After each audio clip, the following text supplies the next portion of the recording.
салом тамошобинони азиз, хулосаи хабарҳои муҳими ҷумъа 28 майи тоҷикистонро аз пойгоҳи хабари бомдод бароятон пешкаш мекунем. шурӯъ мекунем аз як нигоҳи кӯтоҳ ба сархати хабари муҳими рӯз. дар ин барнома аз 9 то 17 сол ҳукми зиндони 5 тоҷик бо ҷурми терроризм дар Москва, эълони ҷустуҷӯи Диловар Гулов писари Гулшералӣ.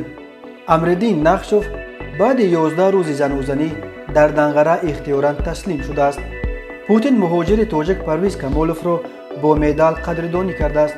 тоҷикҳо дар Москва домодҳои Азама серхаридор шуданд. ҳушдори Кумитаи Ҳолатҳои Фавқулодда: хатари сел то 1 июн боқӣ мемонад. эҳтиёт кунед. нафақаҳои маъюбонро дар Тоҷикистон аз 20 то 50% боло мебаранд. одамкушӣ дар боғи Мираненка, марги 2 кӯдаки навзод ва ҷалби 3 мардикор барои ҷамъоварии Шираи Камол. ва акнун тафсилоти хабарҳо. рӯзи 28 май додгоҳи дуюми ҳавзаи ҳарбии ғарбии Русия дар Москва 5 зодаи Тоҷикистонро бо ҷурми омодагӣ ба анҷоми ҳамлаи террористӣ дар шаҳру вилояти Москва ба муҳлати аз 9 то 17 сол маҳкум ба зиндон кард. додгоҳ гуфт, ин 5 нафар аз номи созмони террористии Доиш қасди анҷоми ҳамла доштанд, вале ҳеҷ кадоме аз маҳкумшудагон ин иттиҳомро қабул накардааст. хабарнигори Интерфакс аз толори додгоҳ хабар дод, ки яке аз маҳкумшудагон баъди анҷоми мурофиа фарёд кашидааст, ки он чизе ки дар гардани мо заданд мо накардем, ин парванда ҳамаш бофта аст. вакили яке аз маҳкумшудаҳо гуфтааст, ки ҳеҷ кадоме аз маҳкумшудагон аз ҳукми содиршуда розӣ нестанд ва аз ин ҳукм шикоят хоҳанд бурд. бо қарори додгоҳи ҳарбии Нурулло Раҷабов, ки тафтишот ӯро раҳбари ин панҷгона мешуморад, ба 17 соли зиндон, Лутфулло Арабов ба 15, Мирзо Муҳаммад Мирзоев ба 12, Нимон Ҳоҷиев ба 11 ва Шодмон Шокиров ба 9 соли зиндон маҳкум шуданд. ҳукми худро онҳо бояд дар колонияҳои низомаш сангин адо кунанд. ҷузъиёти парвандаро ба далели махфӣ буданаш дар додгоҳ ошкор накарданд, вале ба гуфтаи мақомоти амниятӣ зодагони Тоҷикистон мехостанд ба ягон мошини боркаш болои издиҳоми мардум ҳамла кунанд ва ҳамчунин гӯё мехостанд ба қароргоҳи ГРУ дар шоҳрои Хорошевская дар Москва ҳамла кунанд. НТВ хабар дод, ки ин 5 нафар ҳамчунон мехостанд ягон бонкро ғорат карда пули гирифтаашонро ба Тоҷиддин Назаров, мулаққаб ба Абу Усомаи Норакӣ, яке аз ҷангиёни машҳури тоҷики Доиш, бифиристанд. Абу Усомаро дар Тоҷикистон ба ҷалби беш аз 100 шаҳрванди тоҷик ба сафи Доиш айбдор мекунанд ва мегӯянд ба доми фиреби ӯ асосан муҳоҷирони корӣ дар Русия меафтоданд. ин 5 муҳоҷири тоҷик дар Москва соҳиби як ошхонаи ғизоҳои миллӣ буданд. онҳоро кормандони ФСБ ҳанӯз 25 октябри соли 2018 дастгир карданд.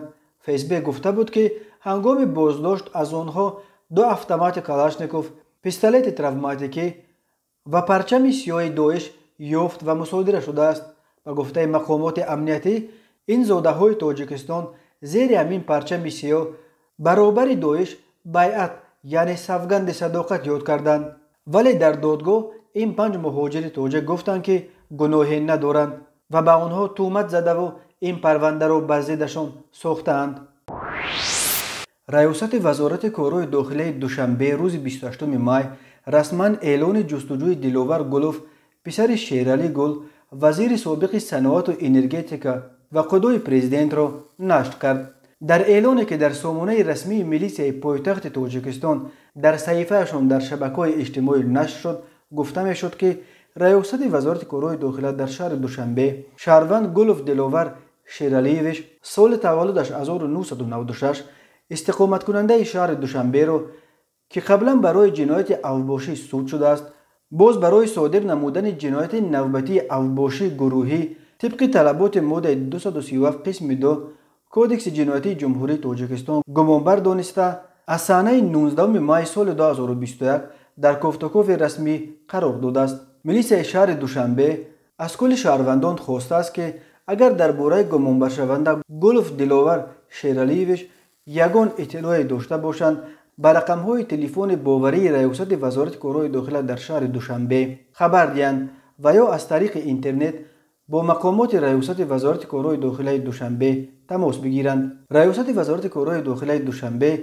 ضمانت داده است که معلومات درباره شهروندانی که برای دستگیر نمودن نفری در جستجو قرار داشته مساعدت میکنند مخفی نگاه داشته می شود.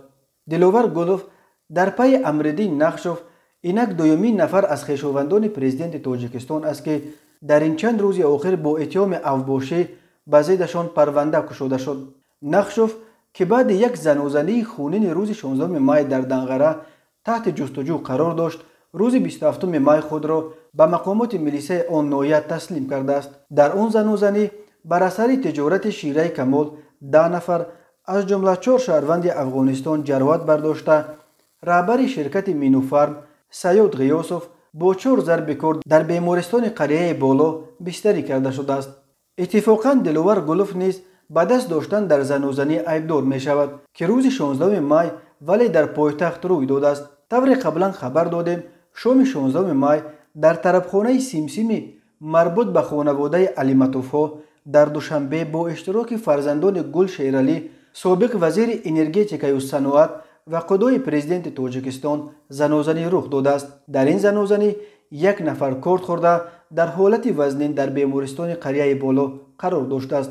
بنا به اطلاع رادیوی آزادی فرزندان شیرالی گل از جای حادثه فرار کردند ولی علیشیر گلوف را الکی صبح 17 مای در حدود ولایت سوخت دستگیر کردند. جستجوی دلوور گلوف ادامه دارد. پرزیدنت روسیه ولادیمیر پوتین مهاجر تاجیک کمالوف پرویز اهرورویچ را که در ناحیه شیمسک ولایت نووگورود یک خواجگی دهقانی تشکیل کرده است با افتخارنامه و مدال برای سهم خالصانه در سازمان امداد میو میست سرفراز گردانیده است. نماینده وزارت مهنت، مهاجرت و شغل اهالی تاجیکستان در روسیه با نشر این خبر گفت مهاجران تاجیک در ساحه‌های گوناگون اقتصاد روسیه در نتیجه زحمت و تلاش خود به نتیجه‌های قابل توجه و ستایش نائل شده ایستادند و پرویز کمالوف نیز یکی از مهاجران موفق تاجیک است که در فدراسیون روسیه در نتیجه زحمت و تلاش پیوسته به دستاوردهای نظررس نائل گردیده است. نماینده گفت پرویز کمالوف از تجربه بای اندوخته در جمهوری تاجیکستان در فدراسیون روسیه به ساحه کشاورزی مشغول گردیده در مدت کوتاه‌ترین به کامیابی‌های نظررس نائل گردیده است. پرویز اهرورویچ در حوزه شمال غربی فدراسیون روسیه 100 هکتار زمین کشاورزی را رسما گرفته با هموطنان خود به استحصال سبزیجات از جهت اکولوژی تازه مشغول می باشد. این است که زحمت و تلاش‌های این شهروند جمهوری تاجیکستان حکومت فدراسیون روسیه به اینابت گرفته با فرمان پرزیدنت فدراسیون روسیه با افتخارنامه سرفراز گردانیده شده است.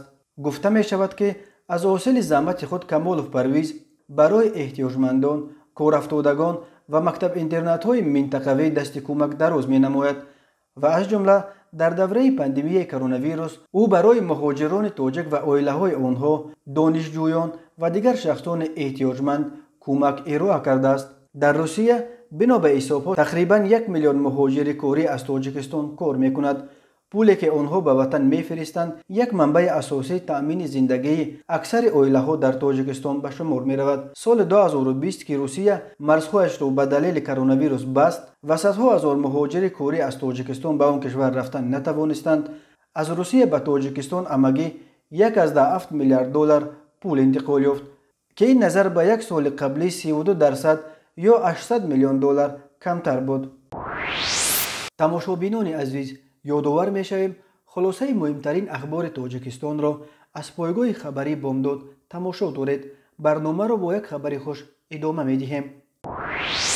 نفقه‌های معیوبان را در تاجیکستان از 1 سپتامبر به اندازه از 20 تا 50% بالا می‌برند. پرزیدنت تاجیکستان امامعلی رحمان روز 28 مای فرمان رقم 186 درباره زیاد نمودن نفقه‌های گروه‌های علایده نفقه‌گیران که به آنها نفقه از روی معیوبی تعیین و پرداخت می‌گردد امضا کرد. بر اساس این فرمان با مقصد بهتر نمودن وضع مادی و بلند برداشتن سطح حفظ اجتماعی معیوبان از 1 سپتامبر سال 2021 نفقه‌های معیوبان از آوان کودکی که به آنها نفقه‌های سقراطوی، مهنتی و اجتماعی در اساس قانون‌های جمهوری تاجیکستان درباره نفقه‌های سغورتوی و دولتی و در برابر تامین نفقه شهروندان جمهوری تاجیکستان تعیین گردیده به اندازه 20% نفقه زمینوی مقرر گردیده زیاد کرده شده. نفقه های کودکان تا 18 ساله که به آنها نفقه اجتماعی از روی معیوبی در اساس قانون جمهوری تاجیکستان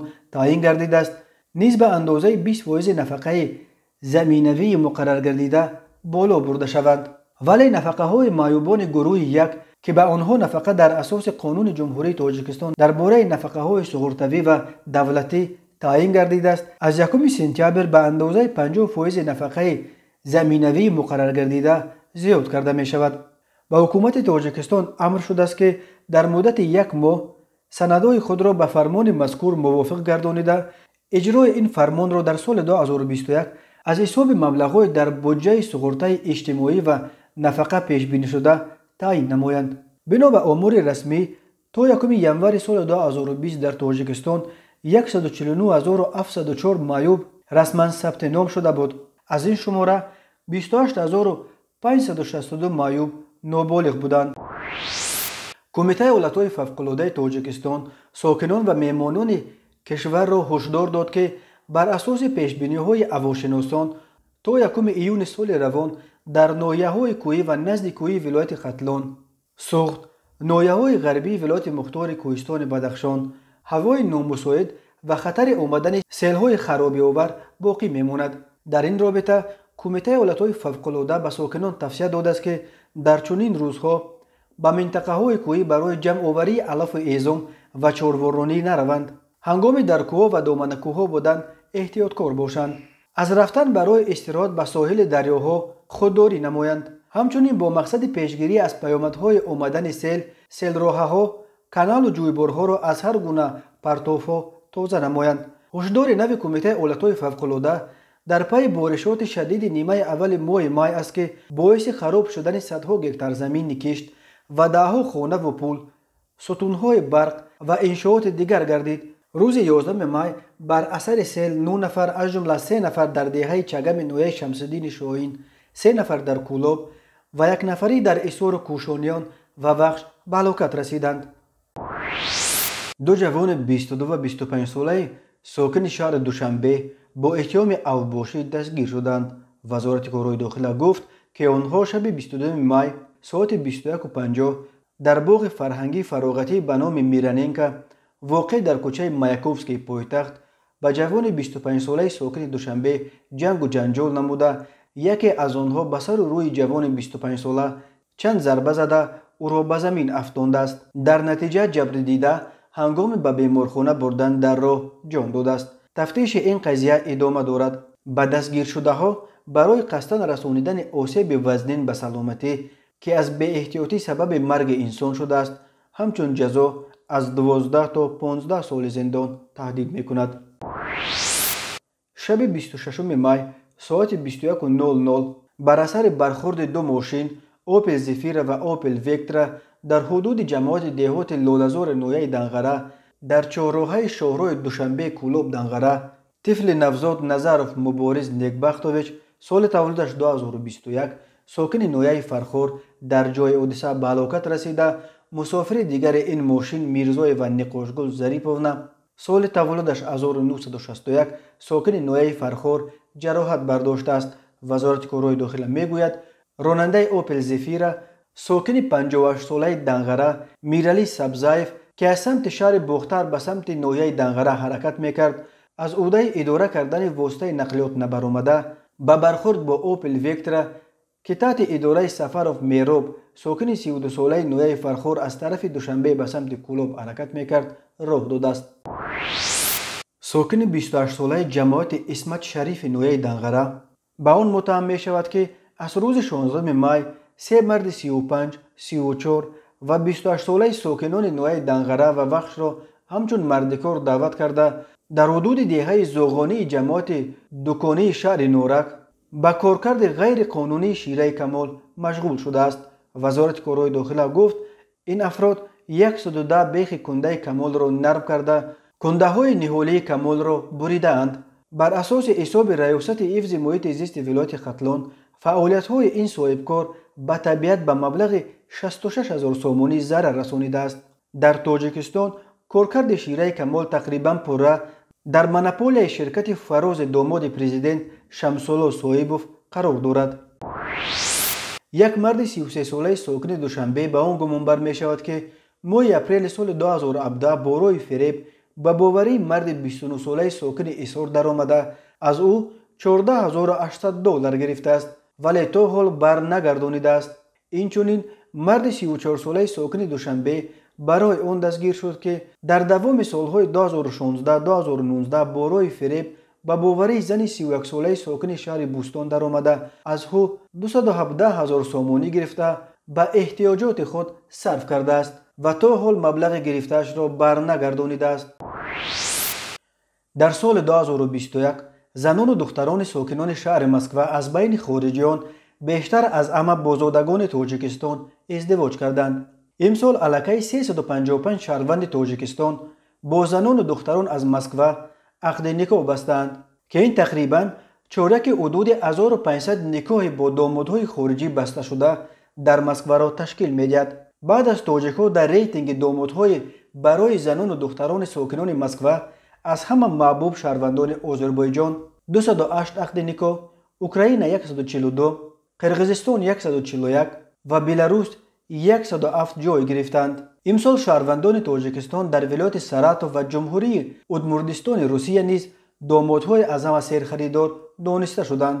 вале мардони сокинони Москва имсол аз байни хориҷиён бештар аз ҳама бо бонувон аз Украина ва Қирғизистон ақди никоҳ бастаанд. бонуҳои украиниву қирғиз дар ин сабқат аз зодагони Беларус 102, Молдова 84, Узбекистон 77 ва Озарбойҷон 62 пеш гузаштаанд. тамошобинони азизу гиромӣ, ин буд муруре ба хулосаи чанд хабари муҳими рӯзи 28 майи Тоҷикистон. хабару гузоришҳои бештар аз Тоҷикистон ва дар бораи Тоҷикистонро дар сомонаи пойгоҳи хабарии Бомдод дар ин нишона пайгирӣ кунед: www.bomdod.com. хуш бошед.